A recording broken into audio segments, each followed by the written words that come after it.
Salam Bapak Ibu yang dikasihi Tuhan, siang hari ini kembali kita akan mendengarkan kebenaran firman Tuhan di ibadah kita Sabtu, sebagaimana kita lakukan setiap hari Sabtu.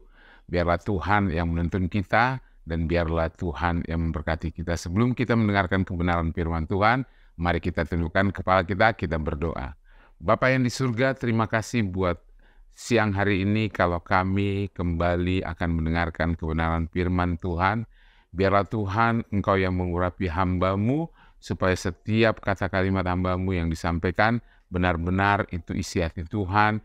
Tuhan memberkati hamba-Mu, urapi mulut bibir hamba-Mu, sehingga setiap kata kalimat hamba-Mu benar-benar Tuhan didengarkan dan menjadi berkat bagi yang mendengarnya Bapa. Umat-Mu yang mendengarkan di tempat masing-masing Engkau juga yang memberkati, supaya mereka juga menerima berkat-berkat firman ini dan mengubahkan hati, mengubahkan setiap pikiran, mengubahkan setiap perilaku kami. Terima kasih ya Bapa, aku serahkan firman ini ke dalam tangan-Mu. Kuasa-kuasa iblis yang mau mengganggu jalannya ibadah kami, jalannya firman ini sampaikan, kami ikat, tolak, hancurkan kuasanya dalam nama Tuhan Yesus Kristus. Terima kasih ya Bapa, kami serahkan firman ini ke dalam tangan-Mu, hanya dalam nama Bapa, Anak, dan Roh Kudus, dalam nama Tuhan Yesus Kristus.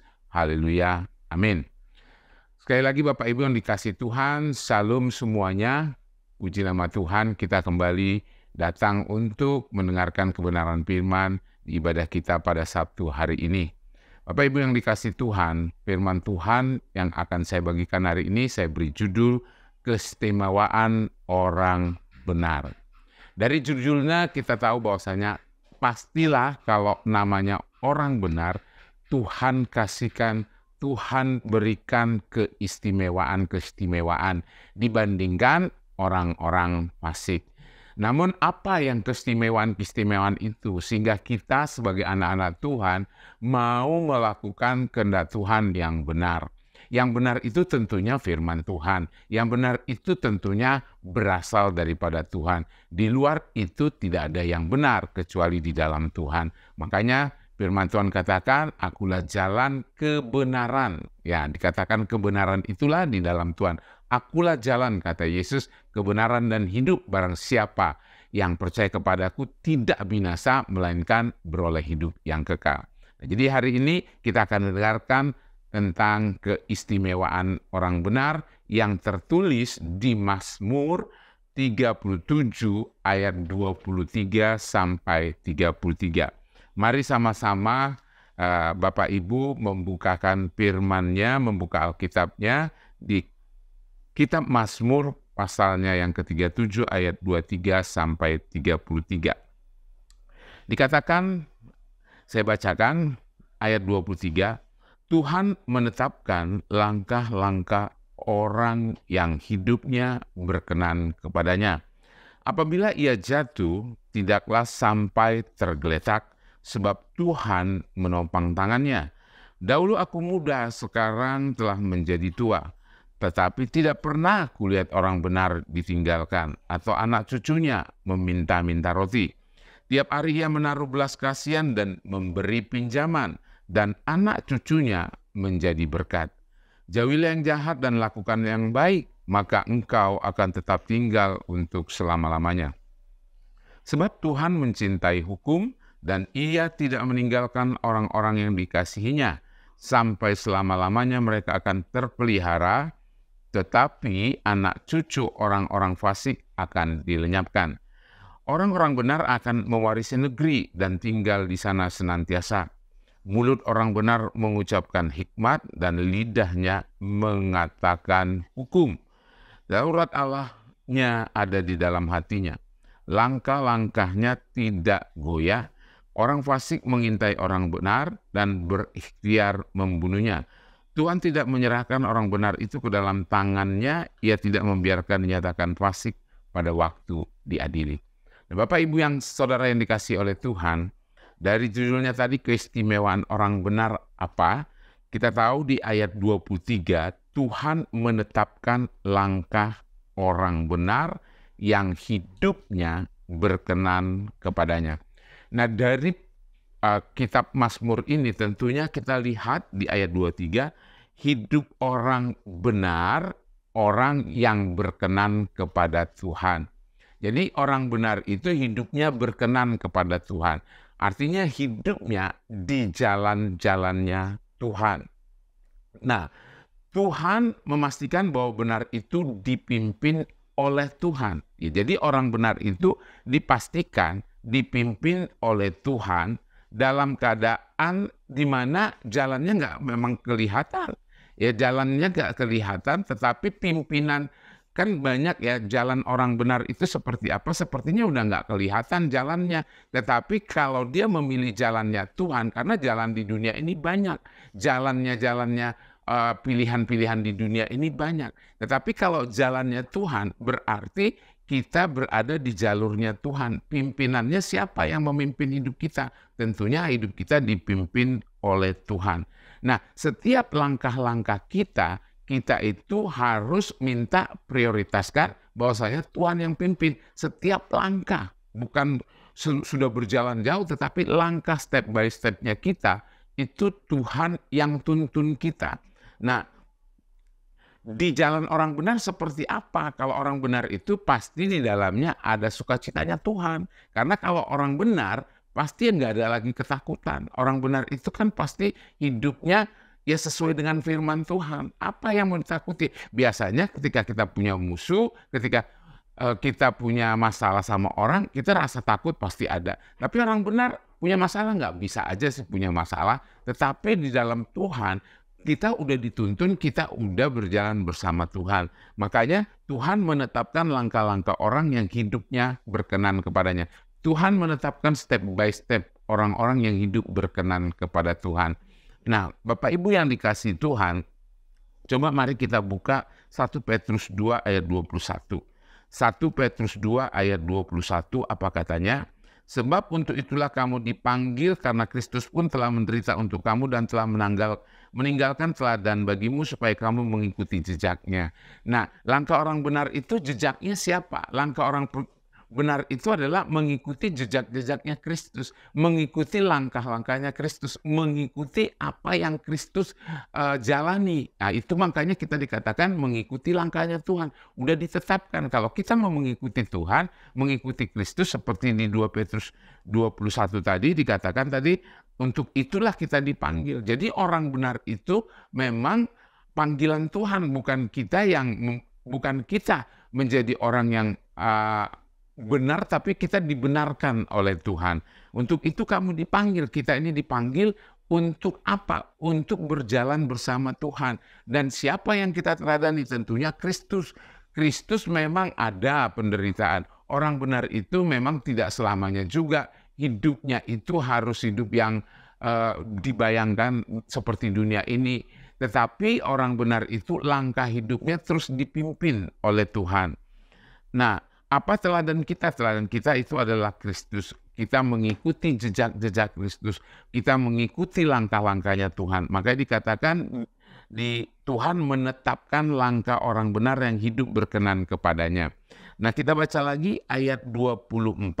Apabila ia jatuh tidaklah sampai tergeletak. Bapak Ibu yang dikasih Tuhan, ada kalanya memang orang benar itu bisa aja terjatuh. Tetapi misalnya kita mengalami satu cobaan. Tetapi orang benar itu tapi nggak sampai memang itu tergeletak. Nggak sampai jatuh lebih jauh lagi. Karena apa? Karena langkah-langkahnya tadi di ayat 23 dituntun Tuhan. Ketika kita udah tersandung, mau jatuh atau sudah jatuh pun, siapa yang mengangkat kita? Karena dipimpin oleh Tuhan tadi, pasti yang menuntun kita, mengangkat kita kembali adalah Tuhan. Nah, inilah perbedaannya, inilah istimewanya orang benar. Kalau hidup kita benar, ketika kita berjalan diikut, melangkah bersama Tuhan, pas kita saat ada cobaan, mungkin aja kita bisa terjatuh, Tuhan karena ada yang pimpin kita akan diangkat kembali. Kita akan bangkit kembali karena ada Tuhan di dalam hidup kita. Makanya dikatakan apabila jatuh tidak sampai tergeletak. Dibandingkan orang dunia, orang fasik, bahwasanya ketika mereka jatuh bahkan lebih jatuh lebih dalam lagi karena mereka mengikuti apa yang mereka mau. mereka tidak dipimpin oleh Tuhan. Nah, ini perbedaannya. Istimewanya orang benar tadi, langkahnya dipimpin Tuhan, langkahnya diberkati Tuhan, iringannya jejaknya adalah jejak Kristus, maka ketika dia jatuh, dia kuat. Dia kalaupun sampai pun jatuh, dia nggak sampai tergeletak, artinya nggak sampai terlalu dalam, nggak sampai terlalu membuat dia frustasi, nggak sampai membuat dia susah, yang membuat dia sampai jatuh lebih dalam lagi, tetapi dia ditolong. Siapa yang menolong? Ya Tuhan, Tuhan Yesus Kristus. Makanya kita mengikuti jejaknya Tuhan. Sebab Tuhan menopang tangannya. Jelaskan Bapak Ibu yang dikasih Tuhan. Tuhan yang menopang terus. Kita ditopang sama Tuhan. Karena Tuhan kita libatkan di dalam hidup kita. Langkah kita, jejak kita. Apa langkah-langkah kita di dalam kehidupan kita ini? Saat ini ya masih melangkah di awal tahun ya. Orang mengatakan ini masih bulan Januari, masih awal tahun 2024. Mari kita menetapkan langkah kita seperti firman ini. Langkah kita dipimpin Tuhan, apapun langkah-langkah kita, planning kita itu kita berikan, kita taruh di dalam kaki Tuhan. Kita serahkan kepada Tuhan supaya Tuhan yang bekerja di dalam langkah kita. Apa program Bapak Ibu? Apa rencana Bapak Ibu? Apa kehendak Bapak Ibu? Silahkan, gak ada yang salah. Tidak ada seorang pun dikatakan salah untuk membuat rencana. Manusia ini dikasih pikiran, manusia ini diberikan kepintaran untuk merencanakan segala sesuatu. Namun rencana program-program itu taruhlah di dalam Tuhan. Berikan semuanya ke dalam tangan Tuhan, kita bawa dalam doa supaya setiap langkah-langkah kita, langkah yang kita berikan, langkah yang kita rencanakan, itu Tuhan tetapkan dan atas kehendak Tuhan saja. Supaya ketika mungkin ada problem di dalamnya, kita kuat dan kita ditolong Tuhan. Siapa yang mau menolong Anda ketika Anda hanya merencanakan kehendak sendiri, suka-sukanya sendiri, Tuhan nggak dilibatkan. Makanya tidak banyak sekali juga orang ketika rencananya gagal, bahkan dia putus asa. Tidak ada Tuhan, tidak melibatkan Tuhan. Makanya di sini istimewanya orang benar itu ketika dia tetapkan, aku rencanaku semuanya kuserahkan dalam tangan Tuhan, maka yang terjadi adalah ketika ada cobaan, ada goncangan, ada badainya sedikit, ya kalaupun besar pun dia kuat, dia ada yang topang. Kalau ditopang berarti kan siap sedia yang menopang, membantu membangkitkan kembali. Nah itu kuncinya yang pertama. Jadi orang benar itu langkahnya ditetapkan Tuhan, dan kalau jatuh, yang kedua tidak sampai tergeletak. Ayat 25, dahulu aku muda, sekarang telah menjadi tua, tetapi tidak pernah kulihat orang benar ditinggalkan. Nah yang ketiga Bapak Ibu yang dikasih Tuhan, Daud menuliskan kitab Mazmur ini dikatakan, dulu Daud ketika dia muda dan setelah dia menjadi tua, dia punya pengalaman. Pengalaman Daud ini dia tuliskan, dia udah rasakan, dia merasakan bagaimana saatnya dia muda dan bahkan prosesnya dia sampai dia benar-benar menuliskan kitab Mazmur ini karena ada pengalaman pribadinya. Pengalaman pribadi apa? Ketika dia dikejar-kejar musuhnya oleh Saul. Ya, ketika dia pun pernah jatuh dalam dosa, tapi dia tidak sampai tergeletak, dia bangkit kembali, dia minta ampun sama Tuhan, dan dia bangkit kembali, dia bergerak kembali, dan dia menyerahkannya ke dalam tangan Tuhan. Itulah dia hidup dalam kebenaran. Pengalaman itu dia tuliskan di sini, dia katakan, dahulu aku muda, sekarang telah menjadi tua, tapi tidak pernah kulihat orang benar ditinggalkan. Nah dia prosesnya itu ketika dia mau bersama Tuhan, dipimpin oleh Tuhan semenjak dia jatuh dalam dosa. Tadi kan saya katakan bahwasanya bisa saja orang benar itu jatuh di dalam dosa. Bisa saja manusia yang hidup dalam kebenaran itu jatuh di dalamnya. Tetapi tidak sampai tergeletak, sama seperti Daud. Daud pernah mengalami hal itu, pernah. Ya, ketika dia melakukan perzinahan dengan Bathsheba, dia mengalami itu sampai ada konsekuensi hidupnya. Namun dia tetap percaya kepada Tuhan dan dia minta ampun kepada Tuhan dan dia serahkan kepada Tuhan. Makanya dikatakan nggak pernah dia ditinggalkan Tuhan. Selalu Tuhan ada padanya. Selalu Tuhan mengiring langkahnya. Orang benar itu nggak pernah ditinggalkan Tuhan. Orang benar itu selalu Tuhan tuntun. Walaupun memang bukan berarti orang percaya nggak punya masalah ya. Kita orang yang sudah kenal Tuhan, udah prosesnya dalam Tuhan, ada nggak masalahnya? Ada. Tetapi pasti ada perbedaan dengan orang-orang fasik. Bedanya dengan orang fasik ketika ada masalah, dia larinya kemana? Pasti lebih fasik lagi, ke berdosaan. Pasti dia mencari sesuatu yang memuaskan dirinya, yang membuat dia bisa lepas dari masalah. Mungkin banyak hal dia pergi. Pergi dia mungkin ke tempat orang-orang yang tidak sesuai kehendak Tuhan, atau tempat klub-klub, atau dimanapun mungkin dia bisa minum untuk menghilangkan depresinya. Nah, itu orang fasik. Tapi kalau orang benar, datangnya kemana? Datangnya kepada Tuhan. Kita baca lagi bahwasanya ketiga tadi orang benar tidak pernah tidak pernah ditinggalkan Tuhan. Baru yang keempat, anak cucunya nggak pernah bakal minta-minta roti. Nah, inilah istimewanya orang benar. Anak cucunya bayangkan, berarti generasi-generasinya itu nggak pernah akan meminta-minta roti. Artinya selalu keberadaannya dijaga Tuhan. Selalu ekonominya ada yang jaga di dalam hidupnya. Selalu di dalam kehidupannya diberkati. Pasti tidak sampai meminta-minta. Orang benar itu bukan harus, kalau aku ngikut Tuhan harus menjadi kaya, punya ini dengan keinginan nafsu. Orang benar itu artinya bukan keadaan ekonomi yang harus memang semuanya memiliki dengan kemewahan ya. Tetapi orang benar itu tidak sampai meminta-minta. Hanya ada berkat terus. Ya, hari ini mau makan apa, dia punya berkat terus. Karena apa? Dia berharap jalannya, ketetapannya, langkahnya itu dia letakkan kepada Tuhan. Apalagi keistimewaan orang benar, kita baca ayat 26. Tiap hari ia menaruh belas kasihan dan memberi pinjaman. Yang keenam, Bapak Ibu, luar biasanya, tiap hari ia menaruh belas kasihan. Nah, inilah kalau orang benar, ada kasih Tuhan di dalam hidupnya, ada belas kasihan. Gak bisa dia melihat orang menderita, gak bisa orang melihat kesusahan, gak bisa melihat orang-orang kesusahan. Nah, ini tiap hari dikatakan menaruh belas kasihan. Ada rasa empati, ada rasa sedih ketika orang mengalami kesedihan. Jadi ada rasa yang luar biasa belas kasihannya. Nah, inilah yang dikatakan orang benar itu menaruh belas kasihan.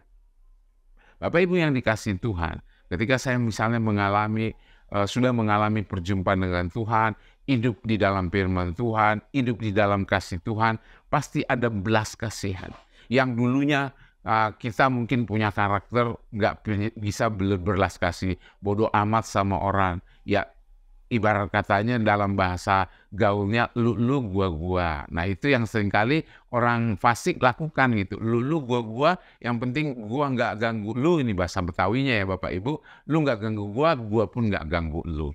Nah, itu seringkali nih terucap oleh orang-orang fasik. Kalau orang-orang benar di sini dikatakan tiap hari menaruh belas kasihan dan bahkan memberi pinjaman. Orang benar karakternya tidak meminjam tapi memberi pinjaman. Artinya orang benar itu pasti menjadi berkat buat banyak orang. Dengan orang benar ini, Tuhan yang memberikan semuanya kepada dia, maka dia menjadi berkat bagi banyak orang. Dan lanjutannya anak cucunya menjadi berkat. Nah, bukan hanya orang benarnya saja, bukan hanya secara individunya, tetapi generasi berikutnya pun menjadi berkat terus, menjadi berkat. Ya, berkat orang benar itu selalunya generasi ke generasi, nggak stop sampai di situ. Nah, Bapak Ibu yang dikasihi Tuhan, ini harus kita pegang, ini harus kita lakukan supaya apa? Bapak Ibu yang memiliki keturunan, anak, cucu, supaya berkatnya nggak putus, supaya berkatnya berkelanjutan. Karena apa? Orang benar itu berkatnya turun-temurun, nggak putus. Ya, diajarkan juga berarti anaknya kebenaran, karena dia memiliki kebenaran yang daripada Tuhan. Di ayat 27 dikatakan kembali, apa keistimewaan orang benar? Jauhilah yang jahat dan lakukanlah yang baik, maka engkau akan tetap tinggal untuk selama-lamanya. Sebab Tuhan mencintai dan ia tidak meninggalkan orang-orang yang dikasihinya. Ini Tuhan mengasihi, mencintai anak-anak yang hidup di dalam kebenaran Tuhan. Tuhan mencintai hukum dikatakan dan ia tidak meninggalkan orang yang dikasih. Kita Bapak Ibu nggak pernah ditinggalkan oleh Tuhan. Apalagi kita hidup dalam kebenaran. Tuhan mengasihi kita. Yesus datang ke dunia ini untuk semua orang. Untuk semua orang, baik orang fasik maupun orang benar. Untuk semua bangsa, untuk semua orang. Nah, ketika Tuhan Yesus datang ke dunia ini, dia tawarkan, aku mengasihi kalian. Nah, apalagi orang benar. Orang yang hidup seturut dengan kehendak Tuhan. Orang yang ikut jejaknya Tuhan. Orang yang ikut perintahnya Tuhan. Pasti dikatakan dia akan otomatis ya, secara otomatis Tuhan mencintai hukum, dia tidak meninggalkan orang yang dikasihinya. Sampai selama-lamanya mereka akan terpelihara, tetapi anak cucu orang-orang pasti akan dilenyapkan. Perhatikan Bapak Ibu di ayat yang ke-28, anak cucu orang benar itu berbeda dengan anak cucu orang benar. Orang benar berkatnya itu turun-temurun. Ya, berkatnya turun-temurun sampai cucunya, sampai terus generasi-generasi berikutnya.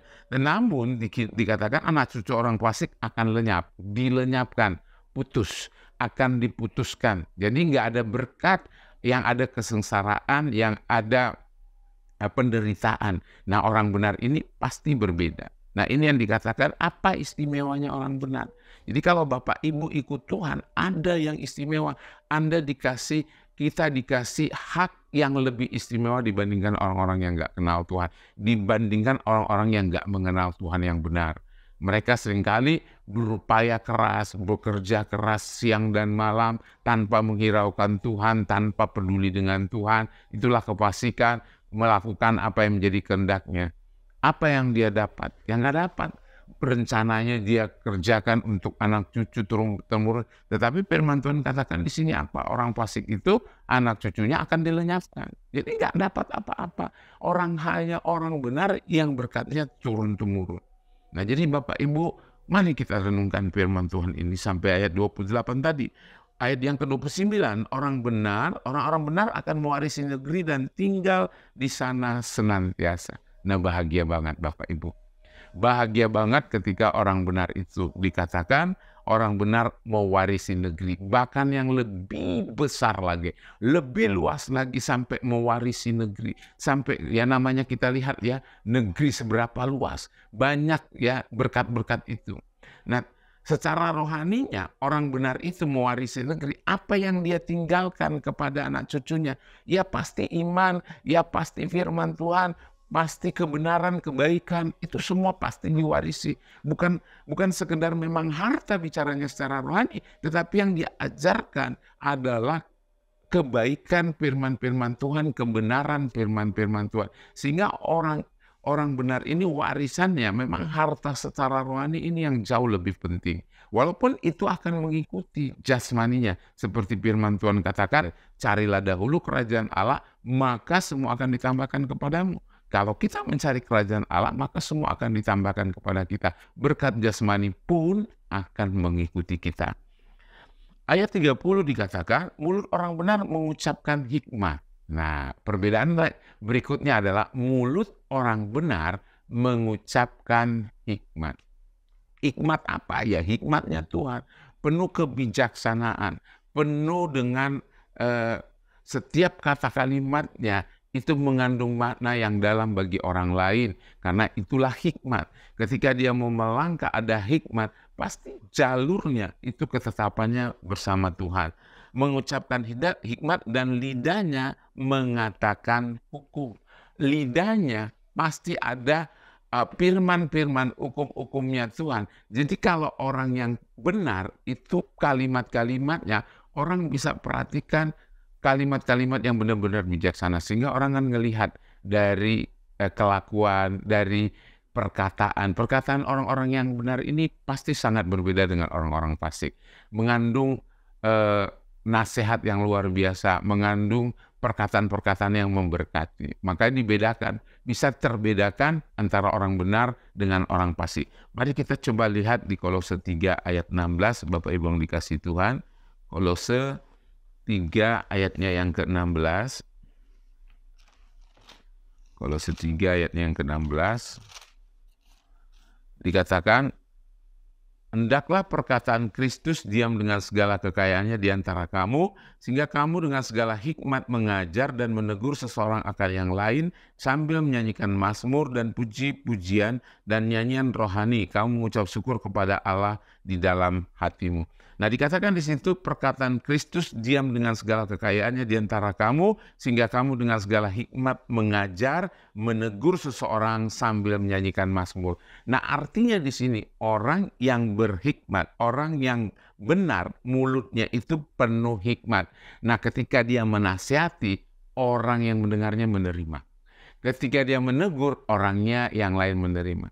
Namun kalau orang fasik berkata-kata, pasti orang mengatakan, ya kamu aja kelakuanmu tidak menunjukkan. Nah, kalau orang benar pasti selaras dengan kelakuannya. Ketika dia menasihati, kelakuannya pun mengikuti bahwasanya hidup yang di dalam Tuhan. Sehingga orang menasihati dia gampang. Orang yang menasihati itu gampang menerima, orang yang tegur itu gampang menerima. Sebaliknya kalau kita mau menegur orang padahal hidup kita nggak benar, itu sangat sulit sekali. Sangat sulit diterima orang. Karena apa? Dia melihat kelakuan kita. Dia melihat karakter kita. Ada nggak Tuhan dalam hidup kita? Maka ketika Yesus datang ke dunia, dia contohkan itu, ketika dia menegur, pasti kena orang yang ditegur. Pasti merasa, iya ya, walaupun kelihatannya sepertinya orang dunia kasar banget ya, padahal itu penuh dengan hikmat. Pengajarannya penuh dengan hikmat. Yesus mengajar penuh dengan hikmat. Di mana pengajaran Yesus? Seperti dia khotbahnya di bukit, di Matius 5. Itu pengajaran-pengajaran yang penuh hikmat. Bagaimana orang hidup keagamaan, hidup yang dengan mengandalkan keagamaan saja, tetapi bukan hidup di dalam Kristus, bukan hidup di dalam Tuhan, hidup dalam kebenaran. Bagaimana cara beribadah, bagaimana cara memberi, bagaimana cara memberikan perilaku-perilaku moral yang benar di hadapan Tuhan, itu pasti berbeda.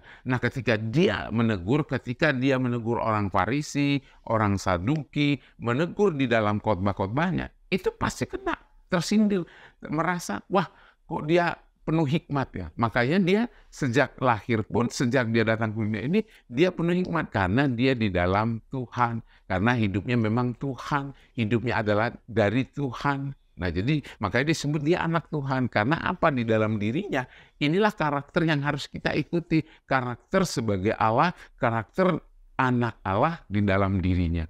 Nah, jadi bagaimana orang yang berhikmat itu ya seperti Kristus, menegur, menasihati, orang lain bisa terima. Tapi kalau kita hanya hikmat dunia yang kita pakai, nggak mempan bagi orang-orang yang mendengarnya, nggak bakal bisa susah untuk diterima, bahkan jadi ejekan, bahkan jadi celaan, karena kelakuannya tidak selaras dengan nasihat dan tegurannya. Dan lidahnya mengatakan hukum. Nah, setiap perkataannya ada rules, ada hukum-hukum. Orang mematuhi, orang mau mematuhi. Karena apa? Ada otoritas Tuhan dalam hidupnya, karena hidupnya dalam kebenaran. Orang yang di dalam Tuhan, mulut, perkataan, tingkah laku, ada kewibawaan yang daripada Tuhan di dalam dirinya. Ada hikmat, ada hukum yang didapatkannya dari Tuhan. Taurat Allahnya ada di dalam hatinya. Nah, Taurat Allah, ya, artinya hukum-hukum Allah ada di dalam hatinya. Karena apa? Dia pun mengerjakan apa yang Tuhan perintahkan. Sehingga Taurat Tuhan ada di dalam hidupnya. Coba kita baca Amsal 4 ayat 23. Amsal 4 ayat 23. Amsal 4. Jagalah hatimu dengan segala kewaspadaan, karena dari situlah terpancar kehidupan. Nah, di sini bicaranya kan tadi dengan hati ya. Bahwasanya Taurat Allah ada di dalam hati.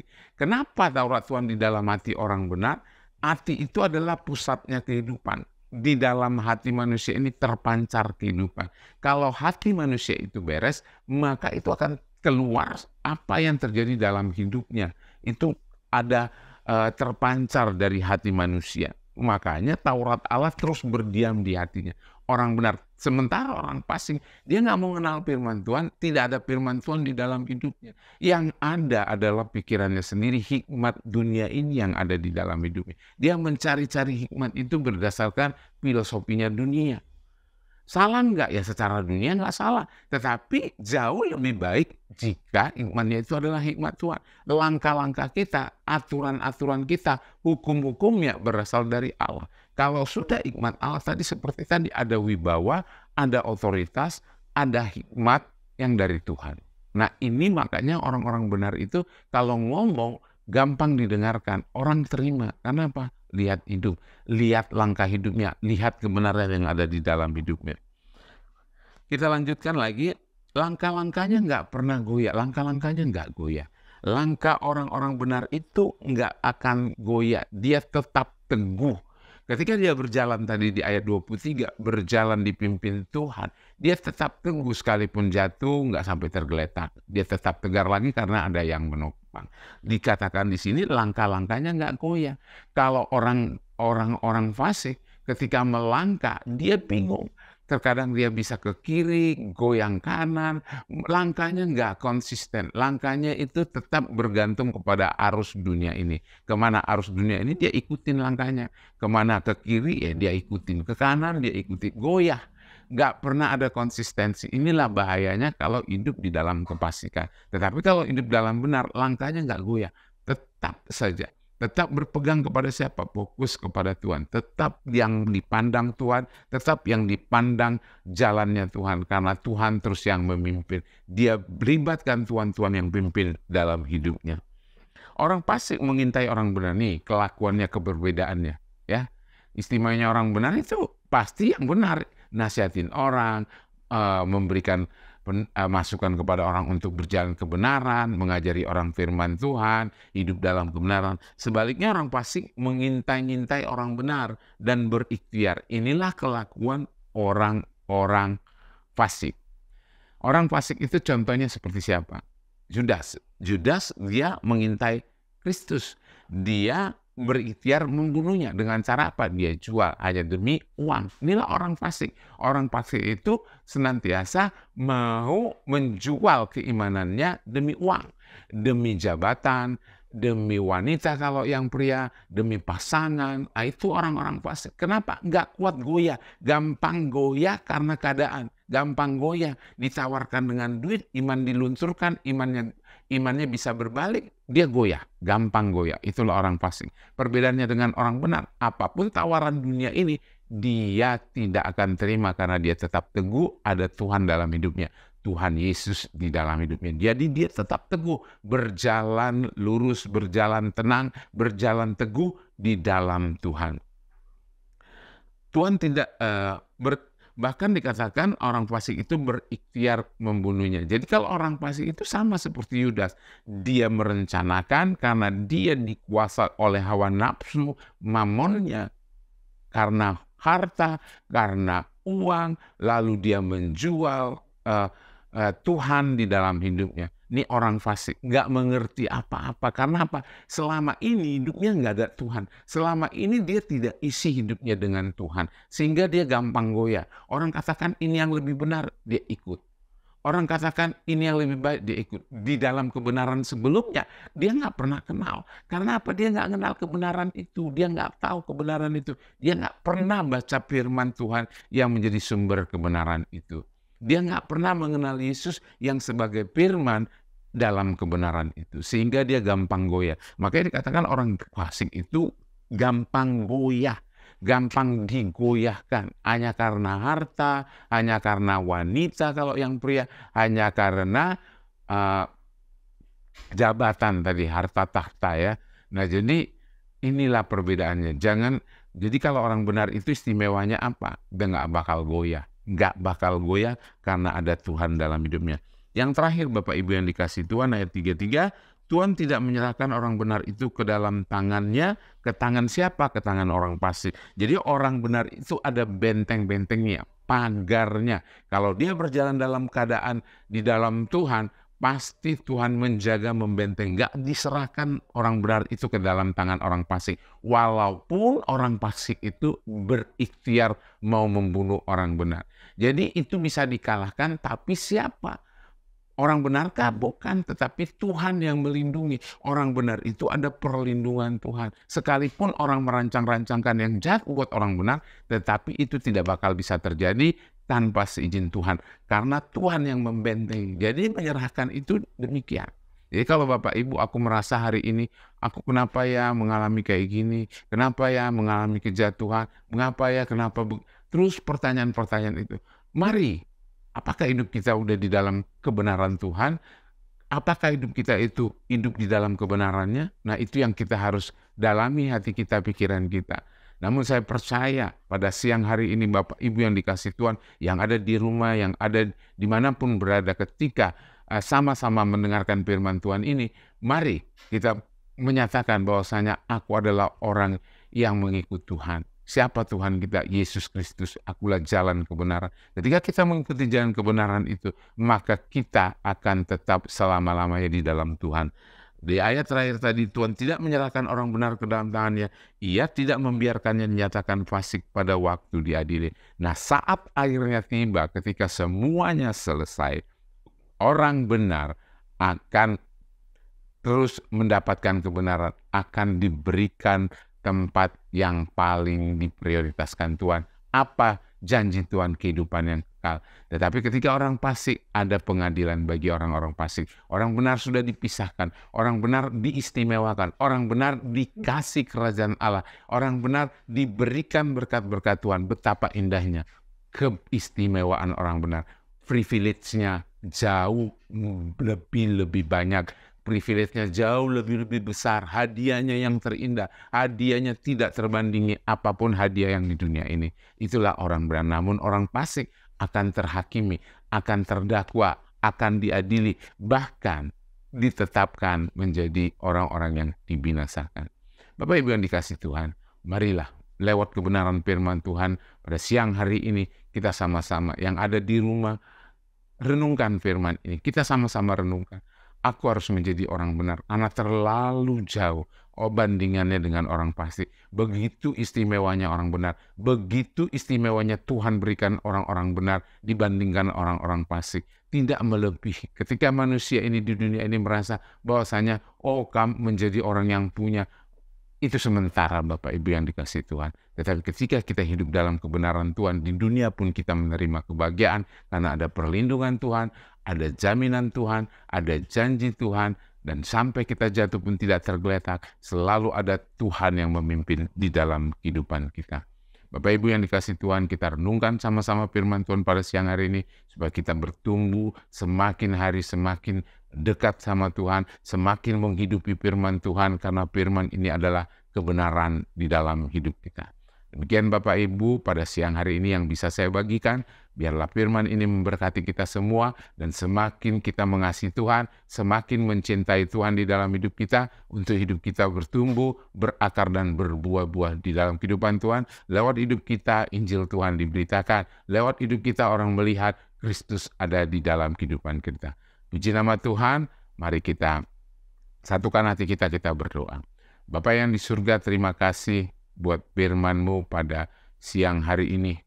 Kami sudah menerima firman-Mu ya Bapa. Biarlah Tuhan, Engkau yang terus memateraikan itu di dalam setiap anak-anak-Mu yang mendengarkan. Hamba-Mu selesai berbicara, namun Hamba percaya setiap kata kalimat yang sudah disampaikan kebenaran ini memberkati umat-Mu ya Bapa. Berdoa buat umat-Mu yang sedang menonton, sedang melihat, sedang mendengarkan firman ini. Biarlah Tuhan memberkati mereka, supaya hidup mereka hidup di dalam kebenaran-Mu saja, hidup mereka hidup yang di dalam kasih-Mu saja, hidup mereka yang mereka fokuskan, menyerahkan sepenuhnya hidupnya ke dalam tangan Tuhan. Jalan-jalannya adalah jalan-jalan yang Kau tetapkan, langkah-langkahnya adalah langkah-langkah yang Kau tetapkan, yang Kau berikan, Engkau janjikan bagi kami ya Bapa.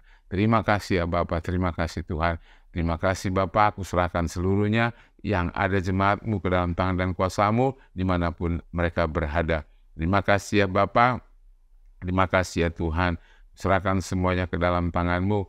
Sebentar juga Tuhan, anak-anak-Mu akan memberikan berkat-berkat-Mu. Biarlah Engkau yang memberkati setiap mereka ya Bapa, supaya Engkau yang melipat kali gandakan apapun yang mereka persembahkan di dalam kehidupan mereka buat Tuhan. Terima kasih ya Tuhan, inilah doa-doa kami serahkan semua ke dalam tangan-Mu, hanya di dalam nama Bapa, Anak, dan Roh Kudus, dalam nama Tuhan Yesus yang mengajar kami berdoa. Bapa kami yang di surga, Kuduskanlah namamu, datanglah kerajaanmu, jadilah kehendak-mu di bumi seperti di surga. Berikanlah kami pada hari ini makanan kami yang secukupnya, dan ampunilah kami akan kesalahan kami, seperti kami juga mengampuni orang yang bersalah kepada kami. Dan janganlah membawa kami dalam pencobaan, tapi lepaskanlah kami daripada yang jahat, karena Engkau yang punya kerajaan dan kuasa dan kemuliaan sampai selama-lamanya. Amin. Mari Bapak Ibu yang dikasih Tuhan, kita menerima berkat Tuhan. Berkat dari Allah Bapa yang di surga, cinta kasih dari Tuhan Yesus Kristus, dan Roh Kudusnya yang menuntun kita, menolong kita dimanapun kita berada. Terimalah berkat Tuhan dan sama-sama kita katakan, amin. Sekian Bapak Ibu yang dikasih Tuhan, demikian firman Tuhan yang saya sampaikan. Biarlah firman Tuhan untuk pertemuan selanjutnya kita semakin diberkati Tuhan. Salam semuanya.